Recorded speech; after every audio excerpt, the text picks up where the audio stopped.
planned, your chance to compare and contrast the talented Mr. Ripley with the original, as Mark Cousins introduces Plein Soleil. Martin Scorsese called tonight's film a forgotten classic. It stars Alain Delon and its themes are seduction and murder. René Clément directed it and it's called Plein Soleil.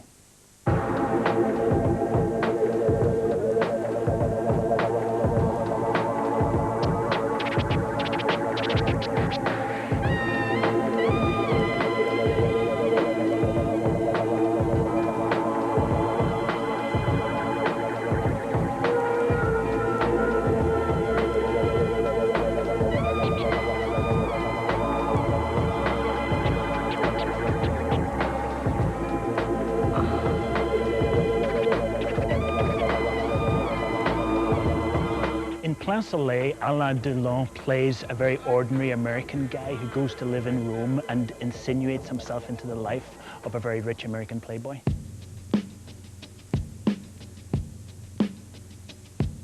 The film was adapted from the novel The Talented Mr. Ripley by Patricia Highsmith. Her books have been used several times for movies. Hitchcock used one of them for Strangers on a Train and Wim Wenders used one for American Friend. The adaptation was done by a young French writer called Paul Gaygoff, and what he did is he condensed the story. He tragically died several years later when his wife stabbed him.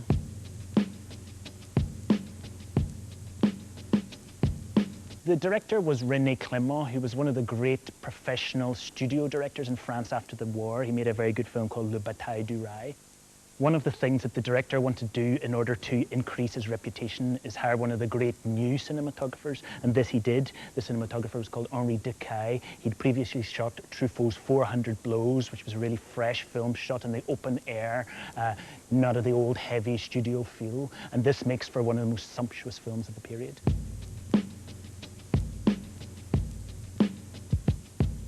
Tom Ripley himself is played by Alain Delon, 25 years old at the time. It's one of two films he made in this year. He also made Rocco and His Brothers. It influenced Scorsese a lot in the making of Raging Bull.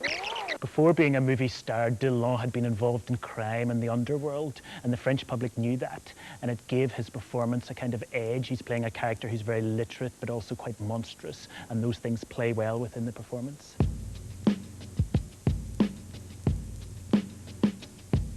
Plein Soleil has obviously been remade recently as The Talented Mr. Ripley, starring Matt Damon and Jude Law and Gwyneth Paltrow. The new film's longer, more languorous in some way. It's more about the desire that the Ripley character has for the Greenleaf character, and also the psychology. In the original film, the relationship between the two male characters is quite narcissistic in a way. There's a great scene where Alain Delon approaches the mirror and kisses himself as if he's kissing the other guy. They look quite alike. In the remake, it's different. It's not narcissism, it's more homosexual desire. The new film's very good at showing how Matt Damon really fancies Jude Law.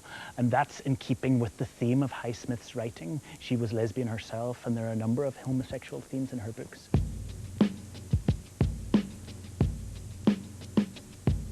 In the original film, Ripley, played by Alain Delon, is quite mysterious. The film doesn't try really to explain what his psychology is, and therefore at the end of the film, which I won't give away, of course, there's a real surprise. In the remake, there is a much more serious attempt to try and understand how Ripley feels. We see him crying, we see him upset, we understand his desire more, and therefore it's more sympathetic to him.